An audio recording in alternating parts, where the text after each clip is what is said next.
Hi friends, please subscribe to Amravati Media and press the bell icon for more latest updates. Chandrababu ఫ్యాన్స్లో Jagan phobia. Andhra Pradesh రాజకీయాలలో ఇప్పుడు మావిగన్ అనేది అత్యంత కీలకమైన అంశంగా మారిన సంగతి తెలిసిందే. అమరావతికి చట్టబద్ధత దక్కింది అనే కూటమి నేతల సంబరాల నడుమ జగన్ తెరపైకి తెచ్చిన మావిగన్ పైన, దానివల్ల కలిగే ఎక్కువ ప్రయోజనాలపైన, అమరావతి నిర్మాణంతో పోలిస్తే దానికయ్యే తక్కువ ఖర్చుపైన చర్చ మొదలైంది.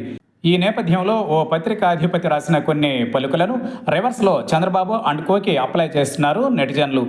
మావిగన్పై ఇప్పటికే తీవ్రమైన చర్చలు జరుగుతున్న నేపథ్యంలో చంద్రబాబుకు సన్నిహితులుగా, స్నేహితులుగా, శ్రేయోభిలాషులుగా ప్రచారంలో ఉన్న పత్రికాధిపతులతో పాటు మాజీ ఐఏఎస్లు, ఐపీఎస్లు ఎంట్రీ ఇస్తున్నారు.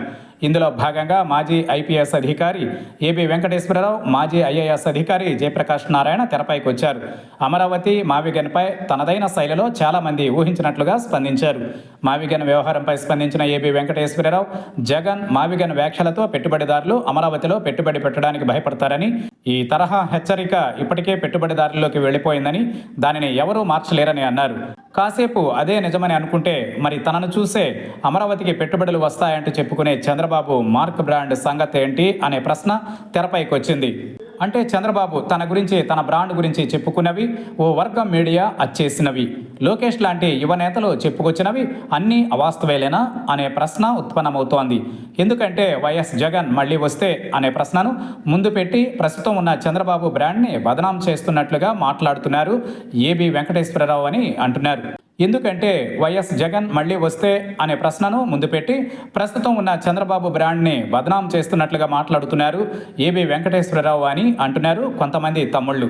చంద్రబాబు చెప్పారనో, భజన బృందం వాయించిందనో, బాకా ఛానళ్లు ఉదయనో, కరపత్రాలు వచ్చేశాయనో కాకుండా 1,00,000 ఎకరాలలో తాము, తమ వారు కొన్న భూముల మధ్యనే అమరావతి రాజధాని ఉండాలని, అందుకు ఎన్ని లక్షల కోట్ల ప్రజాధనమైనా వృధా చేయడానికి తాము సిద్ధంగా ఉన్నామని చెప్పే మాటలకు పెట్టుబడిదారులైనా, సామాన్యులైనా విలువ ఇస్తారా? ఆ మాటలను అసలు పరిగణలోనికి తీసుకుంటారా? అందుకేగా అమరావతికి పెట్టుబడులు రానిది, ఆఖరికి హెరిటేజ్ సైతం తెలంగాణలో పెట్టుబడులు పెడుతున్నది. అంటే చంద్రబాబు మళ్ళీ అధికారంలోకి వస్తాడనే నమ్మకం, రాజధానికి చట్టబద్ధత వచ్చిందనే ధీమా పెట్టుబడిదారుల్లో ఉంటే అమరావతిలో పెట్టుబడులు పెట్టడానికి వచ్చిన ఇబ్బంది ఏంటి? వాస్తవం ఏంటంటే చంద్రబాబు మళ్ళీ వస్తారా లేదా అనే సంగతి కాసేపు పక్కన పెడితే అమరావతికి చట్టబద్ధత కల్పించడం ద్వారా రైతులను మురిపించగలిగారు తప్ప పారిశ్రామికవేత్తలలో విశ్వాసం కలిగించలేకపోయారు. ఈ వివరాలు సరిగ్గా చెప్పలేకో, చంద్రబాబును, అమరావతి భవిష్యత్తును పారిశ్రామికవేత్తలు నమ్మడం లేదని అంగీకరించలేకో, అమరావతి కంటే జగన్ తెరపైకి తెచ్చిన మావిగన్కే ప్రజా మద్దతు రోజురోజుకి పెరుగుతుందన్న నిజాన్ని ఒప్పుకోలేకో పారిశ్రామికవేత్తలను జగన్ భయపెడుతున్నారంటూ ఏబి వెంకటేశ్వరరావు చేసిన వ్యాఖ్యలను సెల్ఫ్ గోల్ అని ఒకరంటే, ఆత్మవంచనని మరికొందరు అంటున్నారు. ఇక మాజీ ఐఏఎస్ అధికారి జయప్రకాష్ నారాయణ సైతం ఈ మావిగన్ అంశంపై మైకుల ముందుకొచ్చారు. తనదైన శైలిలో స్పందించారు. ఇందులో భాగంగా మావిగన్ భావన కింద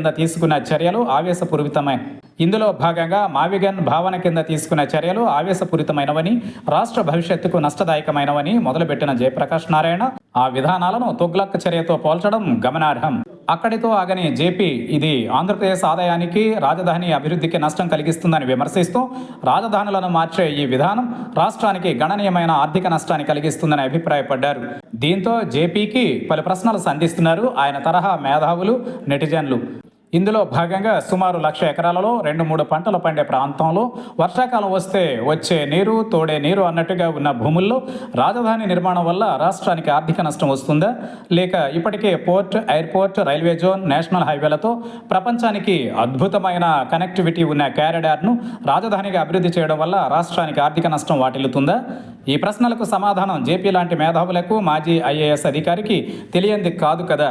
ఇప్పటికే అభివృద్ధి చెందిన ప్రాంతాలను వదిలిపెట్టి పంటలు పండే భూములను సేకరిస్తూ, పైగా వాటిని రైతుల త్యాగాలుగా అభివర్ణిస్తూ వారిని త్రిశంకు స్వర్గంలో పెట్టి సుమారు 1,00,000 ఎకరాలలో కొన్ని లక్షల కోట్లతో నవనగరాలు నిర్మిస్తానని చెప్పడాన్ని మహమ్మద్ బీన్ తుగ్లక్ చర్య అంటారా? లేక ఇప్పటికే అభివృద్ధి చెందిన ప్రాంతాలను కలుపుతూ ఆ కారిడార్ మొత్తాన్ని రాజధానిగా ఆలోచించి రెట్టింపు అభివృద్ధి దిశగా ఆలోచన చేయడాన్ని తుగ్లక్ చర్య అంటారా?